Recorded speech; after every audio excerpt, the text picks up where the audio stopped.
No jogo de hóquei no gelo, 3 gols numa única partida constitui uma mágica tirada de uma cartola. Hoje eu quero lhes fazer um truque de mágica desse tipo. Gostaria de lhes dizer o que é o campo elétrico. Resolver um problema de teoria de campo que deu muito trabalho a Isaac Newton e introduzir uma importante ideia matemática conhecida como a lei de Gauss. Isso será mais fácil do que parece graças à viva imaginação de um grande gênio chamado Mike Faraday. A vida de Faraday deixaria embaraçado o mais desavergonhado romancista. Ela começou nas mais modestas circunstâncias. Faraday teve pouca instrução formal e finalmente foi aprendiz de encadernador. Com o objetivo de se aperfeiçoar, começou a frequentar palestras científicas públicas no Royal Institution de Londres. Tão empolgado ficou com essas palestras que implorou a oportunidade de fazer as tarefas mais banais do Royal Institution. Acabaria com o professor do Royal Institution e se tornaria o mais famoso cientista da Europa.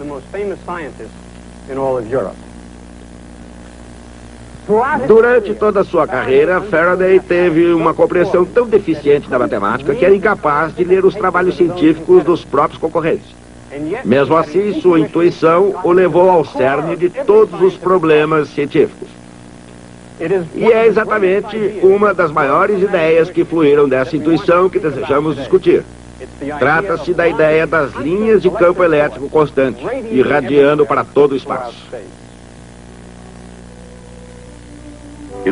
No campo da física, certamente nenhuma ferramenta desencavou mais a verdade científica do que a afiada espada da matemática. Mesmo assim, ao descobrir a teoria de campo, base de grande parte da física moderna, a matemática foi uma ferramenta com a qual Michael Faraday não precisou trabalhar. Apesar de ele estar cara a cara com uma ideia de natureza essencialmente matemática. Em 1789, Charles Augustin Coulomb confirmou o que a comunidade científica suspeitava há muitos anos. Coulomb finalmente demonstrou que a força elétrica é inversamente proporcional ao quadrado da distância entre as cargas.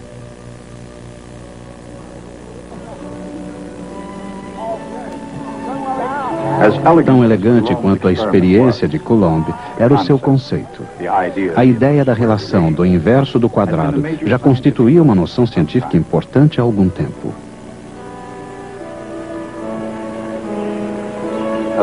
Um século antes, na verdade, a teoria de Isaac Newton afirmava que a queda de uma maçã e a órbita da Lua eram ambas consequências das mesmas leis básicas.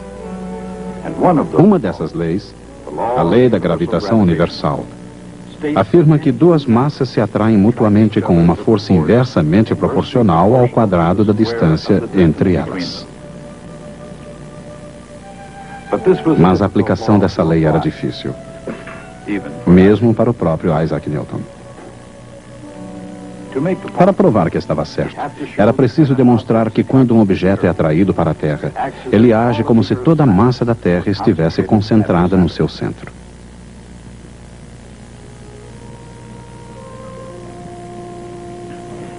E ainda mais difícil, era preciso racionalizar o que ele chamava ação à distância.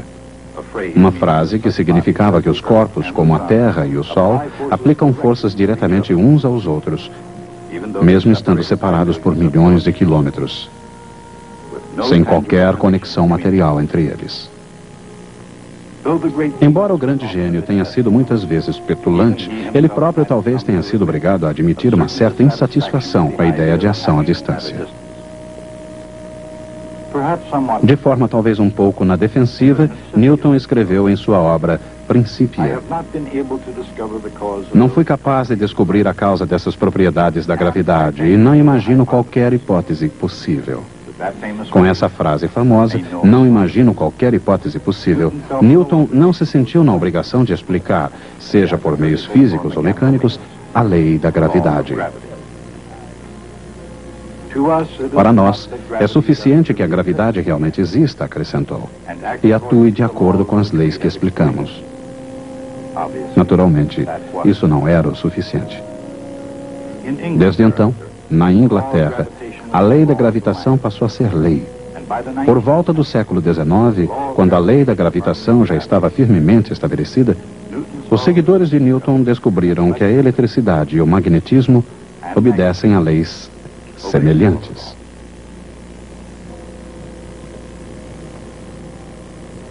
Em todos esses fenômenos, a força diminui com o quadrado da distância. A semelhança é notável. A questão é, por quê? Talvez porque a lei do inverso do quadrado esteja relacionada a uma propriedade geométrica básica do espaço tridimensional. E talvez porque essas forças não sejam as únicas coisas que diminuem com o quadrado da distância.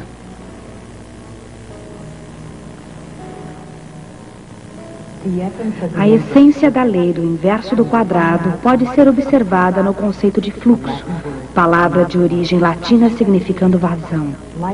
A luz flui do Sol igualmente em todas as direções. À medida em que se espalha, afastando-se do Sol, sua intensidade diminui.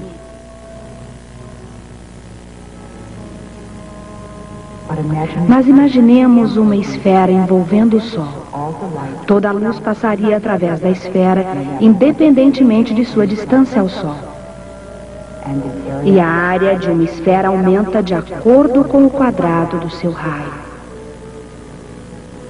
Assim, a quantidade de energia luminosa por área unitária diminui com o quadrado da distância.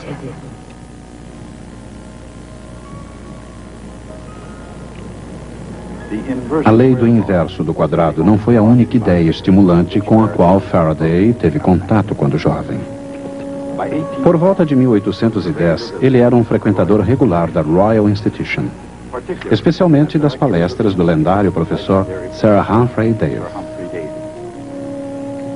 Químico e filósofo natural, um intelectual que foi sagrado cavalheiro, agraciado com o título de baronet e presidente da Royal Society, Davy era a própria elite da ciência britânica. Com sua própria pesquisa como tema, Davy discorreu como autoridade mundial sobre todos os elementos, do sódio ao potássio, do cloro ao iodo. Davy tornou-se a personificação da ciência para Faraday, tornando-se seu mentor e exercendo sobre ele uma enorme influência durante quase 20 anos, muito embora o relacionamento entre os dois fosse às vezes difícil. Mas sob a influência de Davy, ninguém brilhou mais que Michael Faraday na idade áurea da química. Ele descobriu o benzeno, liquefez o gás cloro e desenvolveu novas ligas de aço. A lista dos seus feitos notáveis como químico é interminável. Mesmo assim, em 1821, Faraday deixou de lado seu trabalho em química. Naquele ano, Worsted descobriu o efeito da corrente elétrica sobre os ímãs.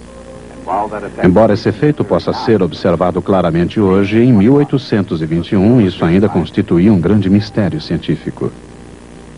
Por que razão a agulha da bússola se alinharia em posição perpendicular à corrente elétrica?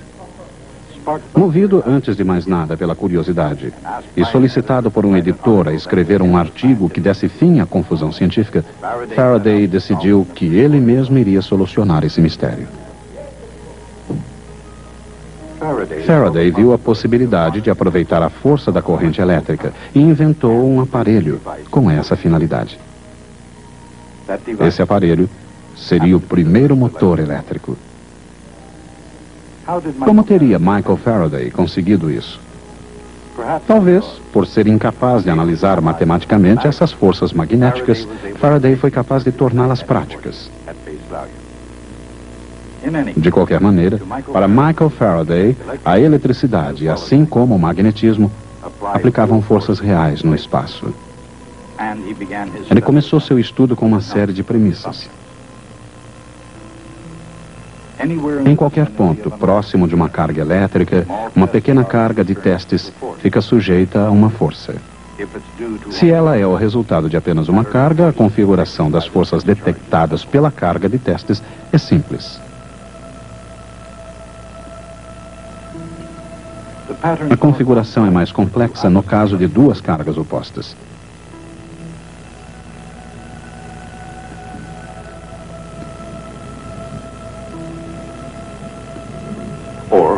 de duas cargas de mesmo sinal.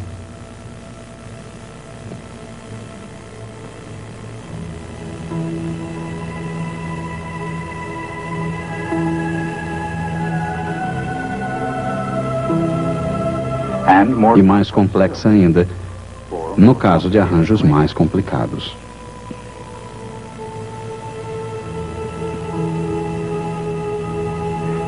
Mas, de qualquer maneira, aqui está o X da questão. Mesmo que a carga de prova não esteja lá para sofrer os efeitos da força, pode-se imaginar que a configuração do campo de forças exista em todo o espaço. Essa é a essência da ideia de campo. E embora Faraday apenas o tenha imaginado, o campo também pode ser expresso matematicamente.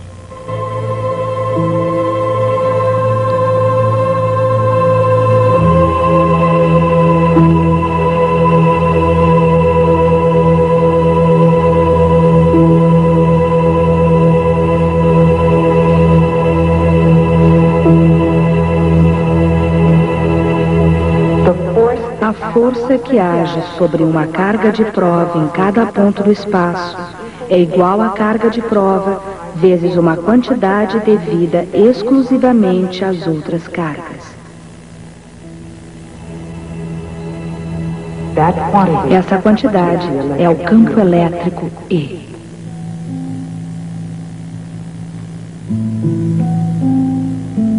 Faraday jamais chegou a essa definição de campo elétrico. Mas ao considerar tanto os fenômenos elétricos quanto os magnéticos como forças no espaço, ele conseguiu ver mais longe que seus colegas. Em consequência dessa e de muitas outras descobertas, ele acabou se tornando diretor do laboratório de pesquisas do Royal Institution. E sucedendo a Dave, dela tornou-se professor, bem como membro do Royal Society. Mas foi mais como pesquisador do que como instrutor que ele visualizou de forma cada vez mais profunda as forças invisíveis do espaço. Para Faraday, a força variando com 1 sobre R ao quadrado entre cargas elétricas sugeria que a força devia ser aplicada por alguma coisa que se irradia das cargas. Alguma coisa que, como a luz do Sol, não para nunca e jamais tem fim no espaço. Para Faraday, essa coisa podiam ser linhas ou tubos, cada um capaz de aplicar uma força a qualquer carga em seu caminho.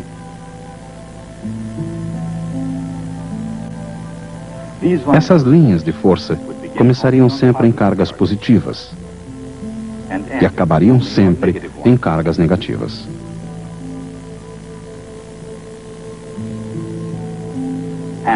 Elas fluíram suavemente no espaço, jamais se cruzando ou se embaraçando.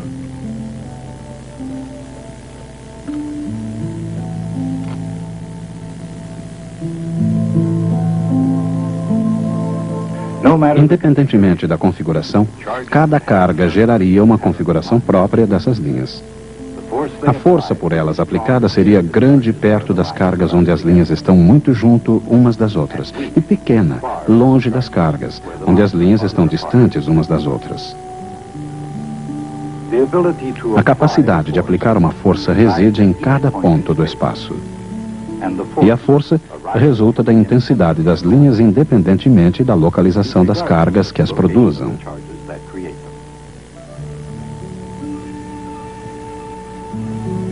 Mesmo sem esses gráficos da era espacial, foi assim que Faraday imaginou o campo elétrico. Ainda parece a maneira mais fácil de visualizar um desses campos. Mas, para satisfazer a comunidade científica, seria necessário mais alguma coisa. E os próximos passos deveriam ser necessariamente matemáticos. Um dos passos mais importantes foi dado por Carl Friedrich Gauss, físico, astrônomo e talvez o melhor matemático de todos os tempos. A matemática de Gauss ofereceria um elegante complemento à ideia de Faraday, e ela se tornaria lei. Segundo Faraday, o fluxo é representado por todas as linhas de força que passam através de qualquer superfície.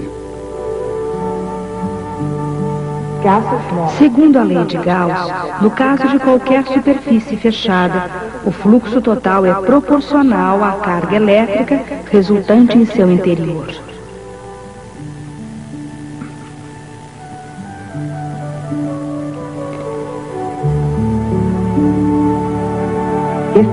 Se não houver carga resultante no interior da superfície, qualquer fluxo positivo para fora deve ser contrabalançado por igual quantidade de fluxo negativo para dentro.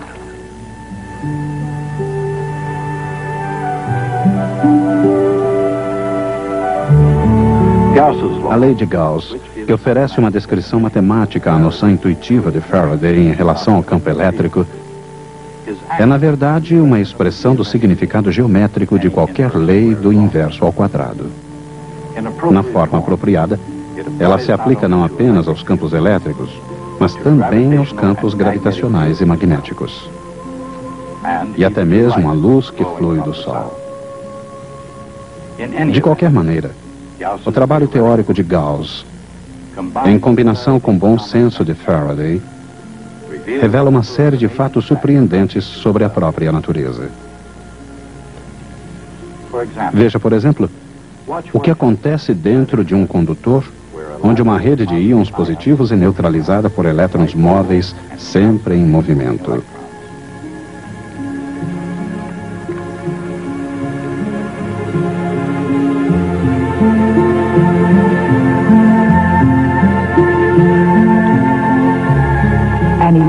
Um campo elétrico que passa através de um condutor força os elétrons a fluírem até que eles se acumulem em sua superfície, impedindo o movimento de novos elétrons. Mas isso significa que o campo elétrico dentro de qualquer condutor torna-se nulo quando o equilíbrio eletrostático é estabelecido. Assim, através de uma superfície fechada no interior de um condutor, não há fluxo.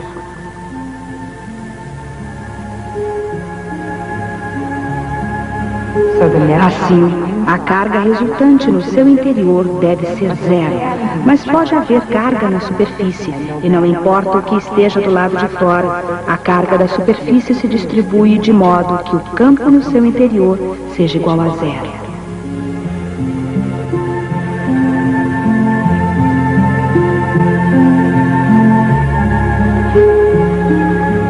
E como toda ação ocorre na superfície, qualquer caixa de metal, até mesmo uma trivial gaiola, pode isolar uma região de um campo elétrico externo.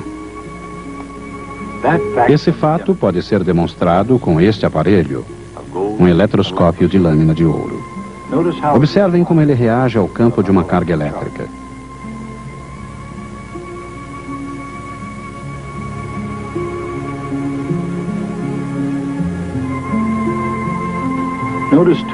Observem também como, mesmo quando um eletroscópio está dentro da gaiola, ele reage da mesma maneira.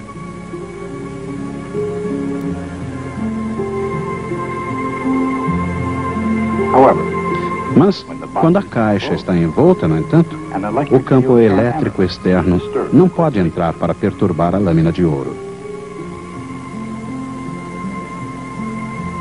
Qualquer caixa metálica serve. E até hoje, qualquer caixa de metal utilizada para esse fim é chamada uma gaiola de Faraday. É claro que nem toda gaiola de Faraday foi projetada para proteger o seu conteúdo de campos elétricos externos. As vigas de aço de uma ponte ou o andaime de um túnel provavelmente não têm a função de isolar os campos elétricos da baía. Mas, apesar disso, fazem-no com eficiência. Por quê? Porque as ondas de rádio são uma espécie de distúrbio do campo elétrico. E também porque, quer se trate de uma ponte ou túnel, ou uma caixa qualquer, uma gaiola de Faraday não é um bom lugar para se obter boa recepção.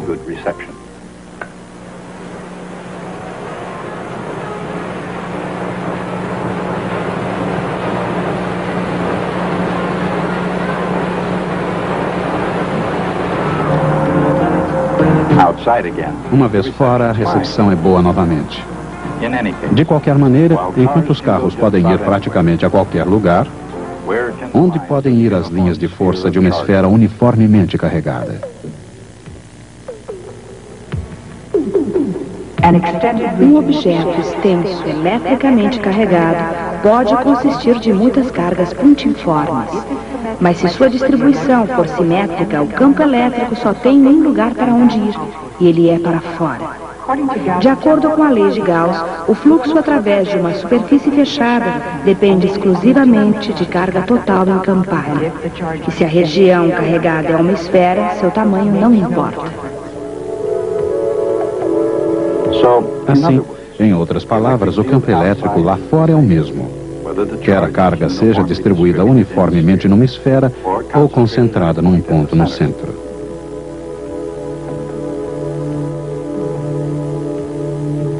E segundo o mesmo raciocínio, porque ela depende exclusivamente da sua natureza de inverso de quadrado, a força gravitacional da Terra é a mesma, como se toda a sua massa estivesse concentrada no seu centro. Isaac Newton precisou a mais poderosa ferramenta da matemática para provar esse fato, o que talvez tenha contribuído para o atraso de 20 anos na publicação do Principia. Mas com o auxílio da imagem quase material de Michael Faraday, o raciocínio por trás dessa ideia pode ser percebido e totalmente compreendido sem qualquer necessidade da matemática. Não que a matemática não possa ser aplicada. No final das contas, a melhor expressão científica das ideias de Faraday, na verdade, o triunfo absoluto da teoria do campo eletromagnético, seria a expressão matemática obtida por James Clerk Maxwell. Faraday seria um admirador de Maxwell, e muito apropriadamente, a admiração seria mútua. Respondendo a uma carta de Faraday, Maxwell escreveu: "Você é a primeira pessoa na qual a ideia de corpos agindo à distância produziu um princípio realmente digno de crédito. Nada é mais claro que suas descrições. Você parece ver as linhas de força desviando-se de obstáculos e incidindo perpendicularmente nos condutores, e caminhando em determinadas direções em cristais, e levando com elas, para toda parte, a mesma quantidade de poder atrativo, o qual diminui quando as linhas se espalham ou aumenta quando elas se concentram." E pensando na gravidade, assim como na eletricidade, Maxwell concluiu: "Suas linhas de força podem tecer uma teia no céu e conduzir as estrelas em seus caminhos."